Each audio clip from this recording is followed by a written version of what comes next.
그렇다면 한중 FTA, 우리나라의 득과 실을 좀 따져볼까요? 먼저 부진을 겪고 있는 수출에는 긍정적인 영향을 줄 것으로 보입니다. 특히 패션과 화장품 분야가 덕을 볼 것으로 전망되고 있는데요. 하지만 중소제조업체와 농수산 분야는 타격을 입을 것으로 우려되고 있습니다. 김경수 기자가 보도합니다. 정부는 지난 6월 한중 FTA에 정식 서명하면서 두 나라를 합쳐 국내 총생산 12조 달러의 거대 시장이 탄생하게 됐다고 평가했습니다. 양권 경제 협력을 확대하고 글로벌 경제에서 양국의 위상을 높이며 긴밀한 정책 공조를 가능케 할 것입니다. 국회가 오는 30일 비준안을 처리하면 중국도 한 달여 동안 국무원 승인 등을 거쳐 한중 FTA가 발효됩니다. 발효 즉시 우리나라의 수출품 950여 개, 중국의 수출품 4,120여 개의 관세가 사라지게 됩니다.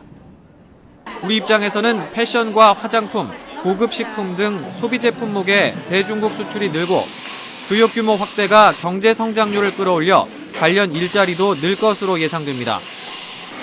우리나라에 대한 중국의 투자도 크게 늘 것으로 보입니다. 하지만 우리 관세는 발효 즉시 철폐되는 품목이 많은 데 비해 중국은 10년에 걸쳐 조금씩 철폐되는 분야가 많아 우려도 있습니다. 저가 중국 농산물의 유입 증가와 함께 제조업 생산은 10년까지는 수천억 원 감소하고 20년 후부터 1조 원 이상 늘 것으로 전망됐습니다.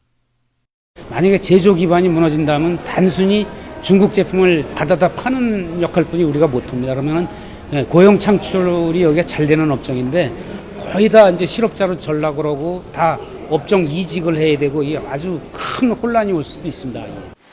한중 FTA 연내 발효 가능성이 높아짐에 따라 경쟁 우위 품목의 수출 확대 방안과 함께 예상되는 피해 대비책에 대한 면밀한 최종 점검이 이루어져야 할 것으로 보입니다.